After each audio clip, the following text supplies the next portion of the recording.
नमस्ते सभी को। मैं doctor Om Prakash BSc third year physics की क्लास में आपका हार्दिक अभिनंदन करता हूं। आज अपन पढ़ेंगे डीजनरेसी के बारे में, अपभ्रष्टता के बारे में। अपभ्रष्टता क्या होती है कि त्रिविमीय बॉक्स के अंदर अपन ने ऊर्जा का ये मान निकाला था E है। अब इसके अंदर NX, NY और NZ के अलग अलग समुच्चय ऐसे लिए जा सकते हैं जिनके लिए टोटल एनर्जी E क्या रहे, समान रहे। जैसे ये 1 है NX, NY 2 है, NZ 1 है, तो इसका मान हो जाएगा 6 और ये वाला पद साथ में है। अब मैं लेता हूं, पहले 1 1 2 लिया था, अगर 2 1 1 लेता हूं तो भी वही मान प्राप्त होगा और 1 2 1 लूंगा तो भी वही प्राप्त होगा। तो NX, NY, NZ के अलग अलग मानों के लिए यदि कुल ऊर्जा E समान रहती है तो ये घटना अपभ्रष्टता कहलाती है। NX, NY और NZ के जितने भी ऐसे समुच्चय होंगे उनकी कुल संख्या अपभ्रष्टता की कोटि कहलाएगी। इसको मान लिया मैंने कोई E1 है, ये जो पद है इसको मैंने कोई मान लिया है E1 है, तो 3D बॉक्स के लिए ये आ जाएगा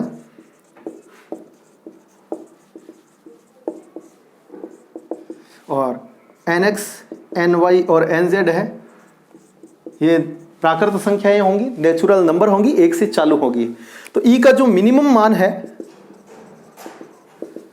ये NX, NY, NZ का जो मिनिमम मान है वो हो सकता है 1। इनके जो सेट है वो सबसे पहले संभव है ये, तो इसके लिए ऊर्जा E है, ये कितनी हो जाएगी, 3E1 हो जाएगी।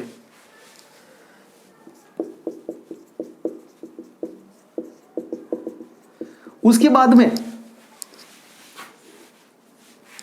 खाली एक ही समुच्चय प्राप्त हुआ है तो ये अनअपभ्रष्ट है।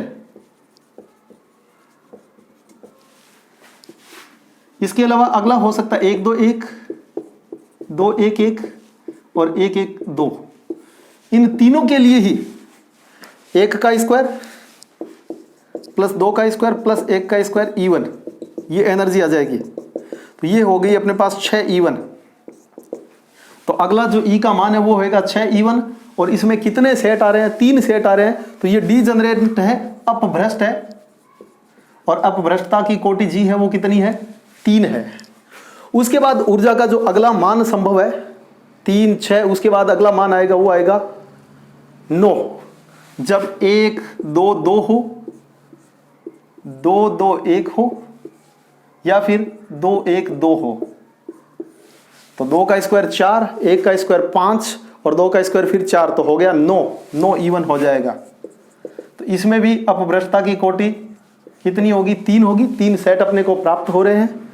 इसके बाद अगला मान जो संभव है वो है 11 E1, 113, 131 और 311। इसमें भी अपभ्रष्टता की कोटि कितनी है, 3 है।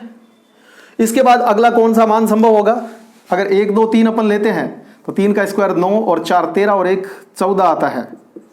और अगर अपन लेते हैं 1 2 3 सॉरी 1 3 3, तो उसमें आ गया 9 और 9 18 और 1 19, तो उससे तो ये छोटा है।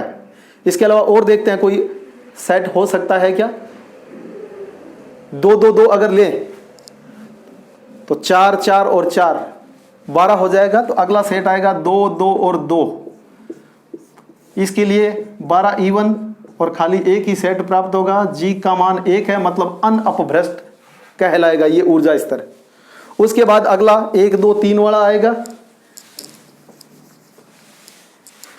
1 2 3, 1 3 2, 2 1 3, 2 3 1, 3 1 2 और 3 2 1। ये 6 ऐसे सेट हैं जिनके लिए टोटल एनर्जी है वो 3 का स्क्वायर 9 और ये 4 और 1 5, 5 और 9 14 E1 अपने को प्राप्त होगी। तो इस केस के अंदर डीजनरेसी का जो ऑर्डर आएगा वो कितना होगा, 6 होगा। आज के लिए इतना ही, धन्यवाद। तीसरी यूनिट अपनी फिनिश हुई है।